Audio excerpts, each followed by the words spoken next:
যৌনতা শব্দটা শুনলেই কেমন যেন একটা ট্যাবু, একটা সংস্কারের চাদর, তাই না? অনেক ভুল ধারণাও জড়িয়ে আছে এর সাথে। তো আজকে আমরা ঠিক এটাই করতে যাচ্ছি।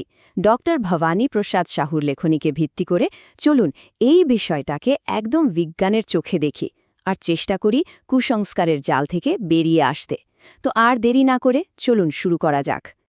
ভাবুন তো, আমাদের প্রত্যেকের অস্তিত্বের একেবারে মূলে কি আছে? আছে যৌনতা। এই সহজ কিন্তু ভীষণ শক্তিশালী কথাটা দিয়েই কিন্তু লেখক আলোচনাটা শুরু করেছেন। মানে এটা জীবনের একটা পার্ট, একদম প্রাকৃতিক একটা অংশ, কোনো কিছু গোপন করার বা লজ্জা পাওয়ার বিষয়ই না। আর একবার যদি এই সত্যিটা আমরা মেনে নিতে পারি, তাহলে দেখবেন পুরো ব্যাপারটা বোঝা অনেক সহজ হয়ে যাবে। এই স্লাইডটা কিন্তু পুরো বইয়ের মূল আইডিয়াটা একেবারে পরিষ্কার করে দেয়। একটা দারুণ তুলনা দেখুন। যেমন ধরুন, আমাদের খিদে পায়, তাই আমরা খাই, এটা হলো প্রয়োজন। কিন্তু মানুষ কি শুধু প্রয়োজন মেটানোর জন্য খায়? না, মানুষ সেটাকে একটা শিল্প বানিয়ে ফেলেছে, মানে রান্না বা কুইজিন। ঠিক সেরকমই বংশবৃদ্ধি বা প্রজনন হলো একটা জৈবিক চাহিদা, কিন্তু মানুষ তাকে প্রেম, অনুভূতি, কাব্য এসব দিয়ে একটা জটিল আর সুন্দর মানবিক অভিজ্ঞতায় বদলে দিয়েছে। আর তাকে আমরা বলি যৌনতা। আচ্ছা, যে কোনো কুসংস্কার দূর করার সবচেয়ে ভালো উপায়টা কি? সেটা হলো সঠিক জ্ঞান, তাই না? তো চলুন একদম গোড়া থেকে শুরু করি। মানব যৌনতার পেছনে যে বায়োলজি বা জীববিজ্ঞান, সেটা আগে একটু বুঝে নিই। দেখবেন এই বেসিকটা ক্লিয়ার হয়ে গেলেই অনেক ভুল ধারণা এমনিতেই ভেঙে পড়বে।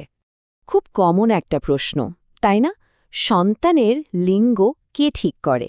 আর এই একটা প্রশ্নের উত্তরকে ঘিরে আমাদের সমাজে যে কত ভুল ধারণা, কত কুসংস্কার, তার কোনো ইয়ত্তা নেই। আর প্রায় সব ক্ষেত্রেই দেখা যায় দোষটা চাপানো হয় নারীদের ওপর।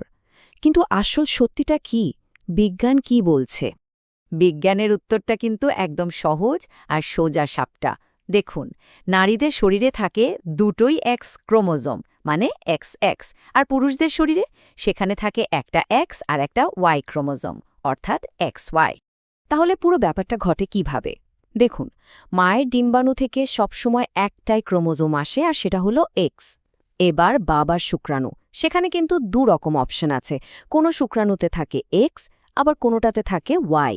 এখন যদি বাবার ওয়াই ক্রোমোজোমওয়ালা শুক্রাণুটা মায়ের ডিম্বাণুর সাথে মেলে, তাহলে সন্তান হবে ছেলে, মানে এক্স ওয়াই। আর যদি এক্সওয়ালা শুক্রাণুটা মেলে, তাহলে সন্তান হবে মেয়ে, মানে এক্স এক্স। সিম্পল। তার মানে সবথেকে জরুরি পয়েন্টটা কি দাঁড়ালো? এটাই যে সন্তানের লিঙ্গ কি হবে, ছেলে না মেয়ে, এটা ঠিক করার ক্ষেত্রে মায়ের কোনো ভূমিকাই নেই, জিরো। পুরো ব্যাপারটা নির্ভর করছে বাবার কোন ক্রোমোজোমটা আসছে সেটার ওপর। আর সেটাও কিন্তু একটা চান্সের ব্যাপার, তাই না? তাই এই জন্যে কোনো নারীকে দোষ দেওয়াটা শুধু যে অন্যায় তাই নয়, এটা চরম অবৈজ্ঞানিক একটা কথা। তো বায়োলজির দিকটা তো আমরা বুঝলাম। এবার চলুন সেখান থেকে বেরিয়ে এসে যৌনতার মানবিক আর সামাজিক দিকটা একটু দেখি। মানে মানুষ কিভাবে এই জৈবিক চাহিদাকে ঘিরে নানা রকম সামাজিক নিয়মকানুন, বিভিন্ন স্ট্রাকচার তৈরি করেছে। চলুন এই দিকটা একটু গভীরে গিয়ে দেখা যাক। লেখক বিয়েকে কিভাবে দেখছেন জানেন? একটা সামাজিক ব্যবস্থা হিসাবে। মানে এটা কোনো প্রাকৃতিক ব্যাপার না, বরং মানুষের তৈরি একটা সিস্টেম। কেন তৈরি করা হয়েছিল? মূলত দুটো কারণে। এক, যৌনতাকে একটা নিয়মের মধ্যে আনা, আর দুই, ব্যক্তিগত সম্পত্তির উত্তরাধিকারী কে হবে সেটা ঠিক করা। সোজা কথায় এটা প্রকৃতির নিয়ম নয়, এটা সমাজের প্রয়োজনে তৈরি একটা ব্যবস্থা।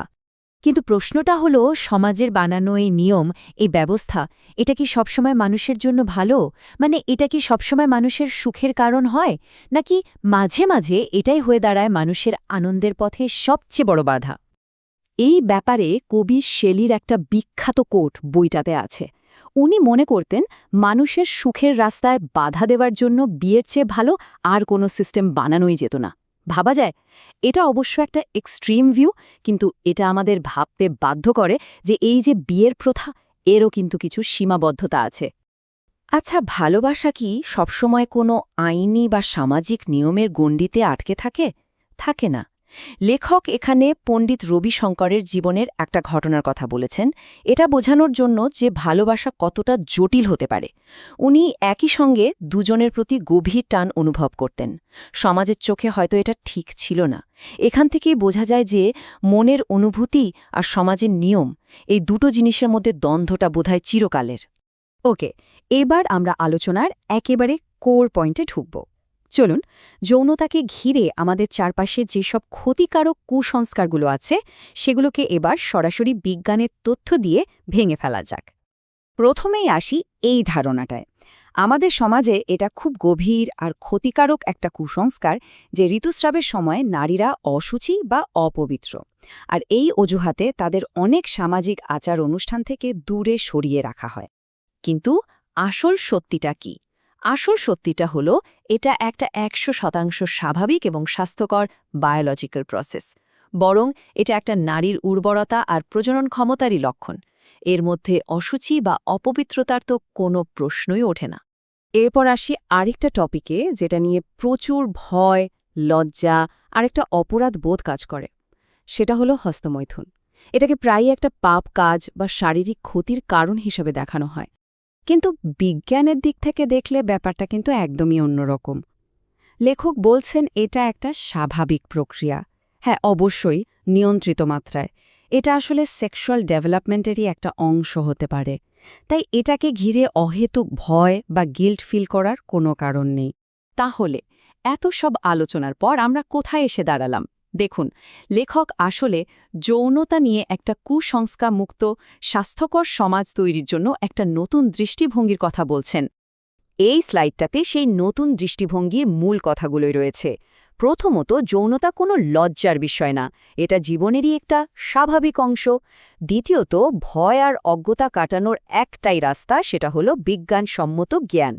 তৃতীয়ত, যে কোনো সুস্থ সম্পর্কের ভিত্তি হলো একে অপরের প্রতি সম্মান আর সম্মতি। আর সবশেষে সবচেয়ে জরুরি যেটা, তা হলো এই বিষয়গুলো নিয়ে খোলামেলা, সৎ আলোচনা করা। সবশেষে আসুন এই প্রশ্নটা নিয়ে একটু ভাবা যাক, যে সমাজ তার মানুষের জীবনের এত গুরুত্বপূর্ণ একটা দিক নিয়ে কোনো দ্বিধা ছাড়া সৎভাবে খোলামেলা এবং বিজ্ঞান দিয়ে আলোচনা করতে পারে, সেই সমাজে কি আসলে একটা সুস্থ আর উন্নত সমাজ নয়?